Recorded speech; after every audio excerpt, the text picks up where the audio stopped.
lá. O professor Bruno, então, vai... Pessoal, o professor Bruno, então, vai falar sobre grafos LLMs, ajudando a entender a diplomacia. Então, por favor, Bruno, vai lá. Pessoal, boa tarde. Então, obrigado por aparecerem. Essa apresentação que eu vou fazer, na verdade, é quase um convite a vocês para que vocês usem o conhecimento que vocês adquirem tanto no curso de graduação quanto no de pós para ajudar os colegas de vocês de outras disciplinas nos seus projetos de pesquisa. A computação, vocês devem saber, está vinculada a tudo hoje em dia. Então, isso nos dá uma liberdade de fazer pesquisa em qualquer área do conhecimento quase. E é uma coisa que não é todo profissional que tem essa autonomia, digamos. Tá? Então, vou falar aqui de grafos, isso talvez não seja uma surpresa para vocês, né? Mas vou falar também de diplomacia e de onde é que saiu isso, tipo, como é que o professor do INF saiu falando de diplomacia? Bom, um disclaimer, em vários dos slides vai ter um QR Code, então talvez vocês queiram assistir a apresentação com um celular na mão para abrir os links e, se for de interesse, tem várias coisas extras que vocês vão conseguir acessar usando o celular de vocês. Mas, 2 anos atrás, em 2023, eu estava recém entrando aqui na URGS como professor. Eu fui convidado a participar do Insight, que é uma escola que acontece dentro do contexto das escolas avançadas de ciência da Universidade de São Paulo. Tá? Então isso é um evento que ainda existe, tanto o Insight quanto essas escolas, elas são de várias temáticas. Fica o convite para vocês procurarem. E daí esse evento, especificamente, ele tinha uma temática de diplomacia científica, eu vou falar o que é isso, mas naquela edição era sobre dados, certo? Por isso que eu fui, como professor de computação, aceito para participar desse evento. Então aqui tinha uma foto da equipe e daí nesse evento eu acabei conhecendo alguns colaboradores mais voltados para ciências sociais da Europa e da África e daí a gente resolveu fazer um projeto em comum, tá? Por sinal, assim como eu fui para essa escola, vocês também podem participar de escolas. A gente tem 2 excelentes que vão acontecer no INF agora até o final do ano, tá? O Erâmia, que é voltado para IA e aprendizado de máquina, e a ECOA, que o professor Gabriel já mencionou, então quem ainda não se inscreveu, se não tiver vaga, se inscreva. Tá? Mas então, o que é a ideia de diplomacia científica? Alguém já ouviu falar desse termo? Mas eu te falei o que é, então tu não conta. Diplomacia científica, então, se volta em 3 aspectos diferentes. Um é a ciência na diplomacia, ou seja, usar dados, resultados científicos, a evidência para tomar decisões na diplomacia, ou usar a diplomacia para fazer ciência, por exemplo, países se comunicando para facilitar projetos de científicos em comum, ou então a ciência na diplomacia, que é como se fosse o caminho inverso, é países usarem projetos científicos em parceria para melhorar suas relações, entre outras coisas, e com qual objetivo? Então, atender, por exemplo, as necessidades nacionais de um país, como, por exemplo, alguma pesquisa específica que eles querem, enfrentar os interesses transfronteiriços, então, tipo, que não dependem das bordas, e atender as necessidades de desafios globais, como, obviamente, aquecimento global. Tá? Então, para dar uma motivação, semana passada eu também estava participando desse evento do Fórum do BRICS.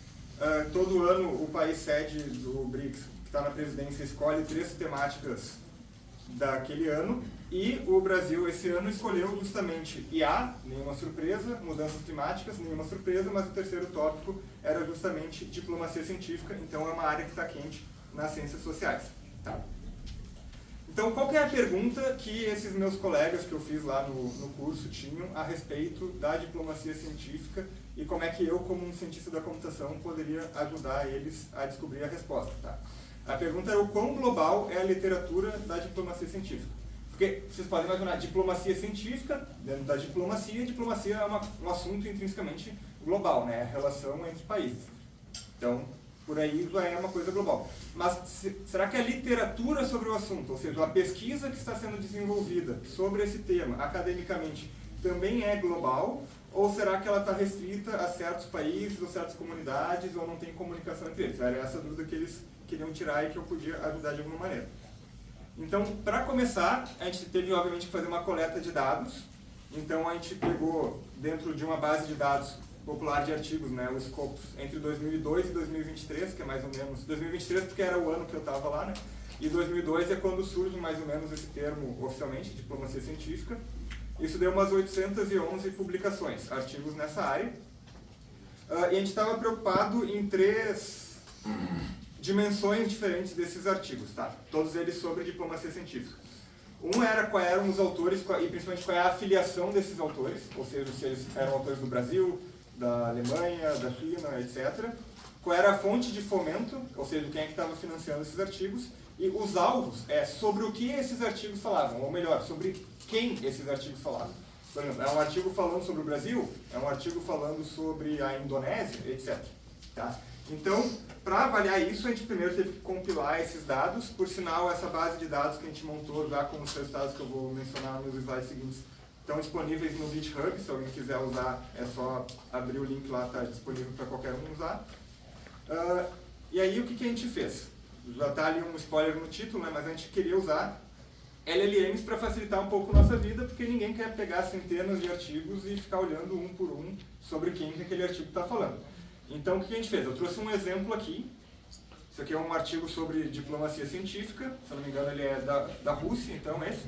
Então, a gente olhou ali em cima e a gente pegava, ok, da onde são os autores desse artigo? Nesse caso aqui, são da Rússia.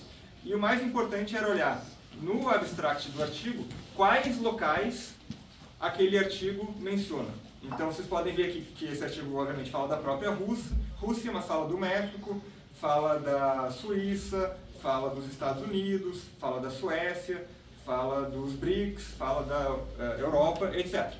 Então, para isso aqui, seria muito improvável a gente conseguir fazer isso para todos os artigos de uma maneira coerente, sim, um por um, catando todos os lugares. E aqui não tem nem nesse exemplo, mas assim, aqui é o modo fácil, está o nome do país.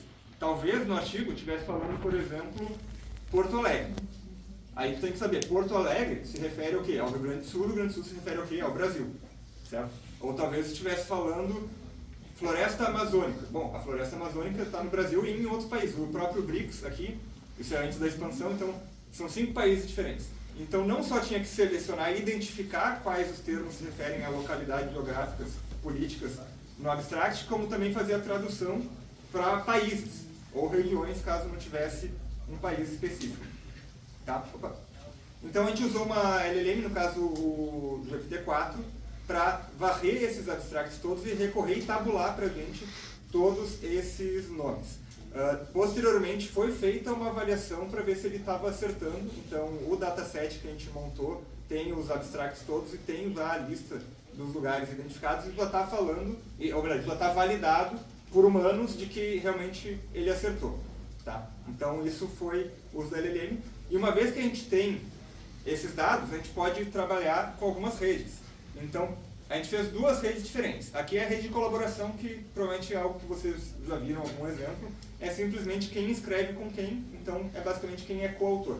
Então aqui o tamanho do nodo, todos nós aqui são países, né? Quanto maior o nodo, mais publicações aquele país publicou naquele intervalo.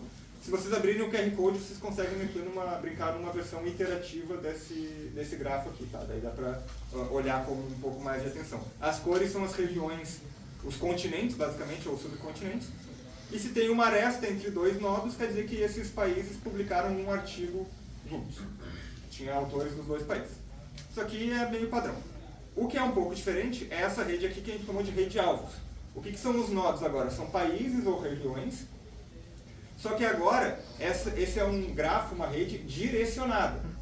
Existe uma direção nas arestas. E o que essa direção nos diz? Que, ok, se tem uma aresta saindo de Brasil para Argentina, por exemplo, isso quer dizer que tem algum artigo escrito no Brasil, ou autores com filiação brasileira, falando sobre ou mencionando a Argentina. E daí também pode ter depois um outro artigo da Argentina falando sobre o México e assim vai. Certo? Aqui o tamanho dos nodos não é mais o número de publicações, e sim qual é a relevância dentro da rede, medida, digamos assim, quem recebe mais atenção dos outros países. Então, quanto mais gente falando daquela região, maior vai ser o tamanho do círculo nesse gráfico. Tá, e aí como é que a gente... Ok, tem essa rede grande aqui, como é que eu avalio isso? Bom, aí eu posso usar o que a gente chama de medidas de centralidade. São métricas que eu posso rodar e executar sobre um grafo, seja ele direcionado ou adirecionado, para descobrir algum nível de importância de nodos. E daí existem diferentes métricas que eu posso usar, diferentes tipos de centralidade. A gente avaliou várias delas, nessa figura aqui tem 4 das mais famosas. Então, a centralidade de grau, não sei se aparece o meu mouse ali, a centralidade de grau seria o número de vizinhos diretos daquele nodo, certo? É a adjacência daquele nodo. Então, quanto mais vizinhos aquele nodo tem, mais bem conectado localmente ele tem, maior o seu grau de centralidade.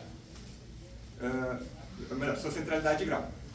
Também tem a centralidade de closeness, proximidade, que é qual nodo, em média, é mais próximo de todos os demais nodos da rede.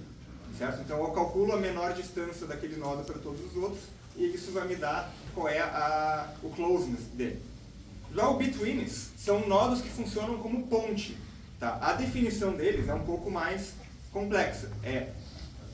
Eu calculo o betweenness, né, de algum nodo, calculando a quantos caminhos mais curtos entre quaisquer dois nodos do grafo ele pertence. Então são nodos que funcionam como uma ponte no meu grafo e que, se removidos, eles causariam algum tipo de desconexão da minha rede. Já o Eigenvector Centrality é uma medida, aí é um pouco mais complicada de calcular.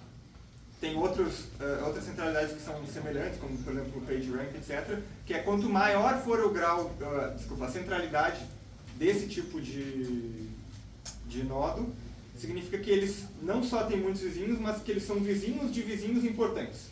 É como assim, eu conheço gente e eu conheço gente que é importante também. Então eu estou levando isso em consideração.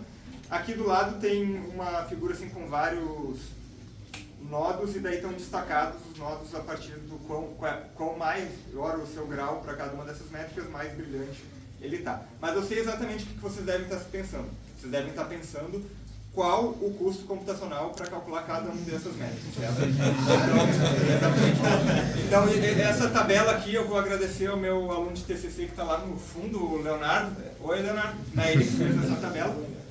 Para cada uma dessas métricas, então, aqui a gente tem a complexidade de tempo. Para grafos direcionados ou não direcionados, a única diferença ali é no betweenness. O N é o número de nodos, M o número de arestas. Tá? Então, em geral, dá para calcular de forma eficiente, ainda bem. Tá, e aí o que a gente fez? Bom, eu tinha essas redes, a gente analisou, a gente rodou a centralidade para essas redes, só que daí, lembra, a gente tinha os dados de 2002 até 2023. Então, na verdade, o que a gente pode ver é a evolução dessas redes ano a ano, ou período a período, e medindo a variação da centralidade dos países à medida que os anos passam. Tá? Então, não sei se vocês vão conseguir ver aqui, mas é essa figura que está para baixo aqui, está dizendo assim, bom, quando começou essa discussão de diplomacia científica, tinha basicamente só os Estados Unidos. Tá? Então, os Estados Unidos ali está o grau máximo, nem tem mais ninguém junto ali. À medida que os anos foram passando, novos players, né, novos países foram entrando na discussão, e daí foi diminuindo o grau dos Estados Unidos, eles foram variando, e tanto é que agora, em 2023, né, não sei, para 2025, inclusive o país que estava com centralidade mais alta era o Reino Unido, tá? Não mais os Estados Unidos. Então, bom, essa análise aqui, eu fiz análise quantitativa, né? A análise qualitativa, obviamente, foram os colegas das ciências sociais que fizeram, mas o que foram os principais resultados que a gente observou? Primeiro, que tem um forte foco nacional na publicação de diplomacia científica. A maioria das publicações são de um único país, não é colaborativo entre países. Existe uma simetria do norte e do sul global, então os Estados Unidos e a Europa dominam tanto a autoria quanto o fomento, quanto o foco de atenção, muita gente fala sobre eles, mas que o sul tem avançado principalmente desde 2020, então a América Latina e a Ásia. As tendências de colaboração, de 2002 a 2008 era basicamente Estados Unidos totalmente central ali, aí de 2013 a 2019 começou uma diversificação com novos países, principalmente assim do BRICS, da União Europeia, e daí inclusive o Brasil, e em 2020 o Reino Unido passou a ser o nodo mais importante e tem mais contribuições, mais países, aí cada um com um pedaço menor assim, da atenção.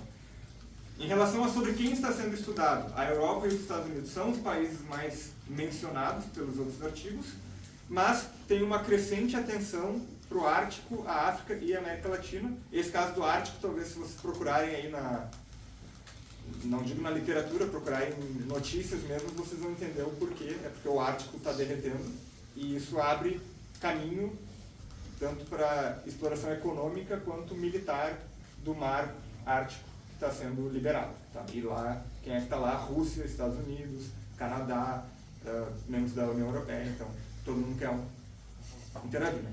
E aí, a respeito do fomento, aí é uma coisa até não tem nem graça. As duas regiões que mais fomentam pesquisa, a primeira é a Europa e a segunda, que estava separada, era a União Europeia.